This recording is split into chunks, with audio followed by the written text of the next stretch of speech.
জাহান্নামের অতল গহ্বরে আগুনের ছোঁয়া লাগে এক ধরনের গাছ হয়, কাঁটাযুক্ত দুর্গন্ধযুক্ত একটা গাছ, এটার নাম জাক্কুম। জেনে রাখবেন। কি নাম? জাক্কুম। বিশ্বনবী বললেন তিরমিজির বর্ণনায়, জাক্কুমের একটা টুকরা যদি আল্লাহ দুনিয়াতে ফেলে, পুরো দুনিয়াটা দুর্গন্ধে সয়লাব হয়ে যাবে। পুরো দুনিয়ার মানুষগুলো জাক্কুমের গন্ধে ওই জায়গায় শেষ, পুরো দুনিয়াটা নষ্ট হয়ে যাবে। ওই কাঁটাযুক্ত জাক্কুম তাদেরকে দেয়া হবে, ক্ষুধার চোটে জাক্কুমই খাইতে শুরু করবে। আহা, খেতেও পারবে না, গিলতেও পারবে না, এবার কয় পানি দাও। জাহান্নামীদের জন্য 4 ধরনের ঝর্ণা আছে। একটার নাম হলো হামিম, মানে ফুটন্ত গরম পানির ঝর্ণা। 2 নম্বরে হলো গসাক, মানে বমি। 3 নম্বরে হলো গিসলিন, দুর্গন্ধযুক্ত রক্ত আর পুজ। 4 নম্বরে হচ্ছে মোহল, পোড়া তেল। খা, দাউ দাউ করে এগুলো থেকে আগুন জ্বলবে, তৃষ্ণার চোটে এগুলোই খেতে চাইবে।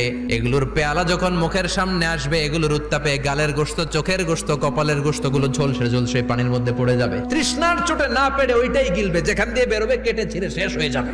দিস ইজ জাহান্নাম। আমরা জাহান্নাম থেকে পানাহ